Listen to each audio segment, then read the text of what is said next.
Many different things make up language and gender, such as dominance approach, deficit approach, difference theory, and diversity theory. However, where did it all start? A long time ago, more like 1999, the two researchers named Keith and Shuttleworth brought theories up on language and gender. However, they relied on folk linguistics, so they are perceived as judgmental. They theorised that men, as a whole, swear more, don't show emotions, favour sports talk, and interrupt more to show dominance, whereas women speak more politely, talk more, are indecisive, and nag more. This was accepted and seen as the norm. Although, even further back in 1972, Robin Lakoff zoomed into deficit approach, even publishing a book about it.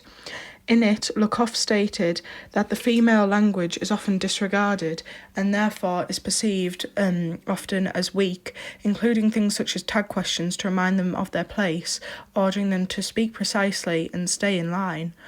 Lakoff also highlighted how it's taboo for a woman to show her true emotions, rather displaying things that men favour such as uncertainty, that excludes them from more serious, male-dominated conversations, into the use of weaker expletives such as oh dear, allowing their opinions to appear irrelevant and reinforcing the standards of a patriarchal society. Certain words such as headmistress even carry negative connotations, allowing room for scandal, even the term lady.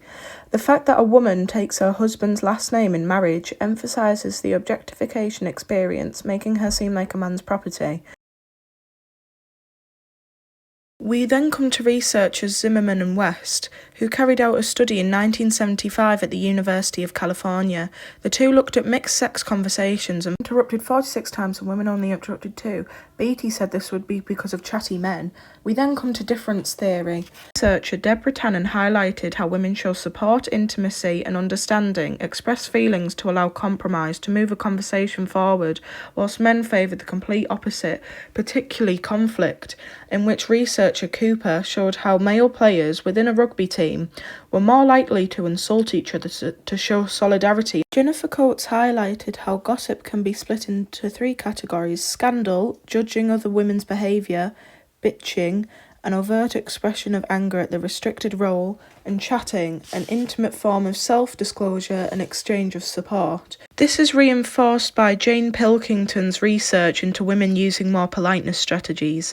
Peter Trudgill carried out a study where he grouped subjects by social class and sex, studying things such as G-dropping and words such as going. He found that women use more prestige pronunciation to appear as a higher social class, often resulting in hypercorrectiveness. Men, on the other hand, will use a more covert prestige to appear down to earth. Last but not least, we get to diversity theory, made by the two female researchers Hyde and Cameron.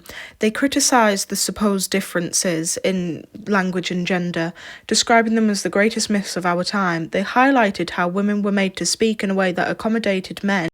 The gender similarities hypothesis was constructed, finding that there were more similarities due to age, class, ethnicity, education, political views, and so much more.